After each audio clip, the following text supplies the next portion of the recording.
Bismillahirrahmanirrahim. Respected teachers and dear students, Assalamu alaikum. I am Waqas Ahmed and today we will discuss about Mathematics grade 5. This is our unit number 3. It is about fractions and our lesson number 5. In this lesson, we will discuss the SLO. SLO means students learning outcome. First SLO is multiply 2 or 3 fractions. 2 or 3 fractions involving proper, improper fractions and mixed numbers. आप लोगों को proper, improper और mixed number का पता है कि कौन सी है, उनको हम लोग यहां पर मल्टीप्लाई करना सीखेंगे. नेक्स्ट हम लोग क्या करेंगे, solve real life situations involving multiplication of fractions. Next sheet पे है तो यहां पर हमारे पास लेसन प्लान है जो कि टीचर्स के लिए है. टीचर्स जो हैं इसको डिस्क्रिप्शन बॉक्स में से डाउनलोड कर सकती हैं. कंप्लीट इसमें मेथोडोलॉजी दी गई है कि किस तरह आप लोगों ने बच्चों को क्लास में ये लेसन डिलीवर करना है. तो अब आ जाए रिफ्रेश की तरफ या pre assessment. What is multiplication of fractions. Multiplication of fractions क्या है, प्रीवियस लेसन में मैंने आपको बताया था और करके भी बताया था कि किस तरह हम लोग जो है मल्टीप्लाई करते हैं given fractions and whole numbers को. What are proper, improper and mixed numbers. ये फ्रैक्शंस की टाइप्स हैं जो कि आप लोग प्रीवियस ग्रेड में कर चुके हैं. आपको पता होना चाहिए कि प्रॉपर फ्रैक्शंस क्या है, इम्प्रॉपर एंड मिक्स्ड नंबर्स. मैं यहां पर थोड़ा सा आपको हिंट दूंगा. जो प्रॉपर फ्रैक्शन होती है उसमें जो नोमिनेटर होता है वो डिनोमिनेटर से लेस होता है. जो इम्प्रॉपर होती है उसमें नोमिनेटर जो होता है वो ग्रेटर होता है डिनोमिनेटर से. जो मिक्स नंबर होता है, एक वो होल होता है नंबर और उसके बाद एक प्रॉपर फ्रैक्शन जो है वो ज्वाइन होती है. इस तरह ये 3 टाइप्स हैं, इनको आपने याद रखना है. अब आ जाए next, how can we multiply given fractions. किस तरह कर सकते हैं. प्रीवियस लेसन में भी आपने देखा था कि मल्टीप्लिकेशन फ्रैक्शंस की और होल नंबर्स की किस तरह होती है. अब क्या है, what did we learn in our previous lesson. Previous lesson में क्या चीज की थी. हमारा जो प्रीवियस एसएलओ था वो आपको पता होना चाहिए क्योंकि उसी की बेस के ऊपर हम लोगों ने ये वाला लेसन जो है वो करना है. देखिए कि आप लोगों ने देखा था कि एक आपके पास फ्रैक्शन थी और दूसरा आपके पास होल नंबर था 1 डिजिट. उन दोनों को किस तरह मल्टीप्लाई करना था ये चीज आप लोगों ने सीखी थी. अब आ जाए मेन पॉइंट्स की तरफ जिनके ऊपर हम फोकस करेंगे. Multiplication of fractions first. Second, repeated addition of fractions. Repeated addition fractions की क्या है, बार बार एक ही फ्रैक्शन को पकड़कर ऐड करने को हम लोग क्या करते हैं, उसको शॉर्टेस्ट वे में मल्टीप्लाई कर देते हैं. अब आ जाए rules for multiplication of fractions and then proper fractions, improper fractions and mixed numbers. मैंने आपको बताया था ऐसी फ्रैक्शंस जिनका नोमिनेटर छोटा हो और डिनोमिनेटर ग्रेटर हो तो वो कौन सी होती है, प्रॉपर. जिसका ऐसी फ्रैक्शन जिसका डिनोमिनेटर जो है वो लेस हो और नोमिनेटर ग्रेटर हो वो कौन सी होती है, इम्प्रॉपर. जिस तरह मैंने यहां पर राइट किया 34/19 क्योंकि 34 जो है वो ग्रेटर है, 19 लेस है, so this is improper fraction. और मिक्स नंबर के बारे में मैंने अभी आपको क्या बताया था, 3 होल 1/2. ये एक एग्जांपल है. एक कंप्लीट नंबर होता है होल पार्ट एंड देन 1/2. वो किस तरह फिगर्स में हम लोग इसको देखेंगे. ये आपके पास हो गया, ये देखें, ये 1 कंप्लीट है एंड देन ये आप इसको देखें जरा,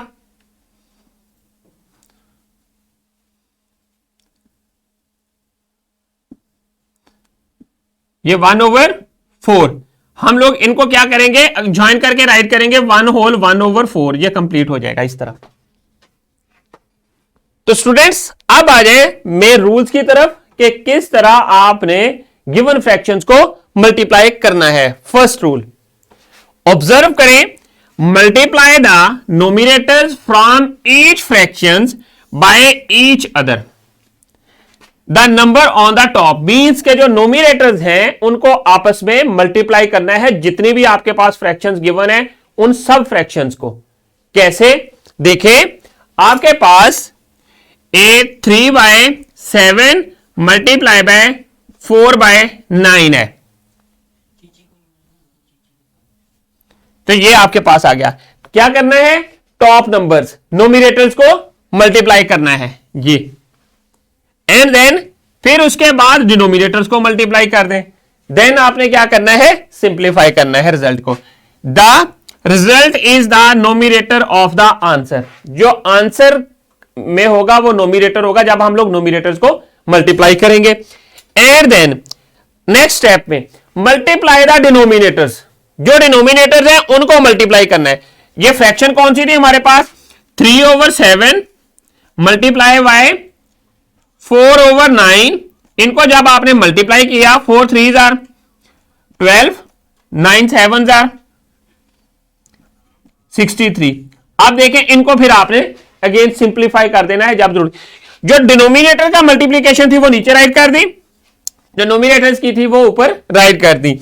इसको हम लोग किस तरह राइट कर सकते हैं? 3 multiply by 4 and 7 multiply by 9, इस तरह।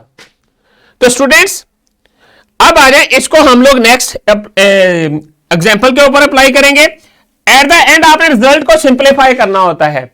देखिए सिंप्लीफिकेशन के लिए 12 जो है वो 3 के टेबल में आता है, इसी तरह 63 भी 3 के टेबल में आता है।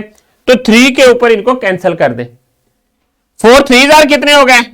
12, 3 2 जार 6, 3 1 जार 3। सो 4/21 आपका जो है वो रिजल्ट आ जाएगा इसका।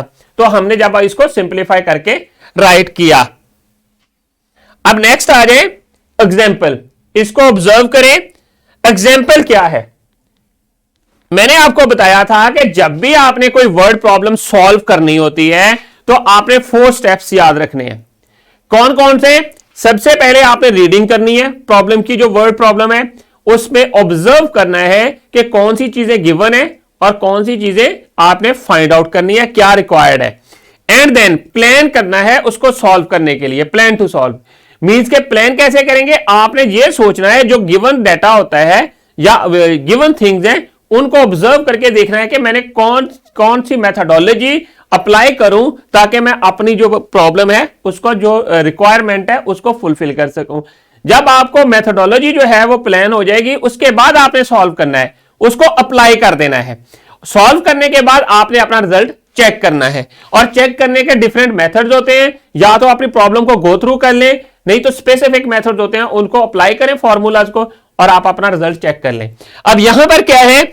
जोश exercises at the gym 3/4 hours a week. जो है वो एक्सरसाइज करता है फॉर 1 वीक के लिए एक्सरसाइज करता है इन द जिम। ये फर्स्ट पार्ट है आपकी स्टेटमेंट का। अब सेकंड पार्ट में वो क्या कहता है? यहां पर आपको पता चल गया कि पूरे वीक में जो टोटल टाइम स्पेंड करता है जोश जिम के अंदर वो 3/4 आवर्स है। अब नेक्स्ट क्या है? He spends 2/5 of this time 2/5 of this time at the gym lifting weights. जो वेट बैलेंस होते हैं उनको लिफ्ट करने के लिए कितना टाइम स्पेंड करता है? जो गिवन टाइम है उसका 2/5 part.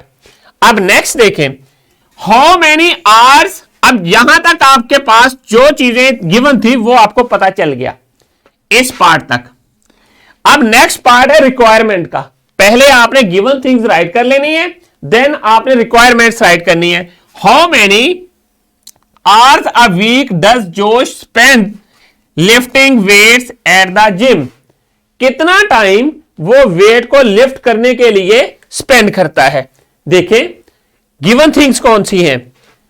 Total time spend by Josh at gym 3/4 hours and then time spend for lifting weights 2/5 of. इस ऑफ का मतलब आपने याद रखना है, इस ऑफ का मतलब ऑलवेज मल्टीप्लीकेशन होता है। 2/5 ऑफ 3/4 ये इतना टाइम वेट लिफ्टिंग में वो स्पेंड करता है। रिक्वायर्ड टाइम जो हमें जरूरत है, हमने टोटल टाइम फाइंड करना है। उसके लिए हम लोग क्या करेंगे, 3 होल 3/4 ऑफ मीन्स मल्टीप्लीकेशन 2/5, इस तरह भी इसको राइट कर सकते हैं, r 2/5 ऑफ 3 होल 3/4। जब आपने इसको सॉल्व करना है, ऑफ की जगह आपने मल्टीप्लीकेशन लगा देनी है। कैसे, 2/5 मल्टीप्लाई 3 होल 3/4। अब आपने सबसे पहला काम क्या है, ये जो मिक्स नंबर है, इस मिक्स नंबर को आपने चेंज करना है इम्प्रॉपर फ्रैक्शन में। देखिए कैसे, 2/5 एज इट इज आ गया, एंड देन 4 3 12, 12 प्लस 3 15, 15/4। अब आपके पास एक चीज आती है, अब आपने दूसरा जो रूल है जो मैंने आपको बताया था कि नोमिनेटर्स को नोमिनेटर के साथ मल्टीप्लाई कर दें, डिनोमिनेटर को डिनोमिनेटर के साथ कर दें। देखिए 15 को 2 से मल्टीप्लाई किया 30 आ गया, एंड देन 5 को 4 से मल्टीप्लाई किया तो कितना आ गया, 5 4 20। अब देखें कि ये किस कॉमन नंबर के ऊपर दोनों जो नंबर्स हैं ये डिविजिबल हैं, डिवाइड होते हैं। 10 के ऊपर होते हैं, 5 के ऊपर भी होते हैं, 2 के ऊपर भी होते हैं। मैं डायरेक्ट इनको 10 के ऊपर डिवाइड करूंगा तो 3/2 आ जाएगा। तो टोटल टाइम जो वो स्पेंड करेगा वो कितना होगा, इसको अब मैंने डिवाइड कर देना, 1 whole 1/2 hours. So Josh spends 1 whole 1/2 hours for lifting weight in a week. ये चीज आपने याद रखनी है। इसी मेथोडोलॉजी को आपने अप्लाई करना है और अपनी प्रॉब्लम्स और अपने वर्ड प्रॉब्लम्स या क्वेश्चन जो है मल्टीप्लिकेशन की एप्लीकेशंस वो सारी आपने सॉल्व करनी है। अब आ जाए नेक्स्ट, आपके क्लास में आपकी टीचर आपको ये वर्कशीट प्रोवाइड करेंगी, आपने ये वर्कशीट कंप्लीट करके उसी वक्त टीचर को सबमिट करनी है। मेथोडोलॉजी वही यूज करनी है जो मैंने आपको बताई है। गिवन फ्रैक्शंस हैं उनको आपने मल्टीप्लाई करना है। स्टूडेंट्स, आज हम लोगों ने क्या चीज सीखी, हमारा जो आज के एसएलओ था वो मल्टीप्लाई 2 और 3 numbers, 3 fractions involving proper, improper fraction and mix numbers, and then real life situation involving multiplication of fractions, जो कि वेट लिफ्टिंग या फिर वो जो जिम में एक्सरसाइज कर रहा था जोश, उस वो वाली जो एग्जांपल्स थी वर्ड प्रॉब्लम्स वो की। इसी तरह की प्रॉब्लम्स आपकी बुक में गिवन है और आपने जो कि मल्टीप्लिकेशन में यूज होती है वो आपने सॉल्व करनी है। अब आ जाए, अब नेक्स्ट आपने क्या करना है, आपने हर इंडिविजुअल ने क्या करना है कि एक एक फ्रैक्शन सोचनी है, 2 फ्रैक्शन इंडिविजुअल सोचेगा और उन दोनों को मल्टीप्लाई करेगा बाय अप्लाइंग दैट रूल जो कि मैंने अभी आपको बताए हैं। सपोज मैंने यहां पर एक फ्रैक्शन लिखी 3/10 एंड दूसरी जो है 1/7। अब इनको मल्टीप्लाई कर दें। तरीका मैंने आपको बताया, नोमिनेटर्स को नोमिनेटर के साथ, डिनोमिनेटर को डिनोमिनेटर्स के साथ। So you should do it. अब नेक्स्ट आ जाए होमवर्क। होमवर्क में आज आप लोगों ने क्या करना है, apply the rules to multiply the given fractions and solve examples 6, 7, 8 and 9 of page number 45 and 46. Also complete activity of page 45 and remaining questions of exercise 3B. कुछ क्वेश्चंस हम लोगों ने एक्सरसाइज 3B के प्रीवियस लेसन में कर लिए थे, कुछ जो है आपने इस लेसन के साथ करने हैं। अब एक्टिविटी में क्या है, ये एक्टिविटी बुक के ऊपर गिवन है, आपने ये एक्टिविटी खुद सॉल्व करनी है और सॉल्व करके टीचर को सबमिट करनी है। तो स्टूडेंट्स अब आ जाए डिस्क्रिप्शन बॉक्स की तरफ। डिस्क्रिप्शन बॉक्स में आपको lesson plans, extra activities about this lesson and then PowerPoint presentations available होंगी, आप यहां से ले सकते हैं। Students, I hope you understand today's lesson and SLO. Thank you very much. We will see in our next lesson. Allah Hafiz.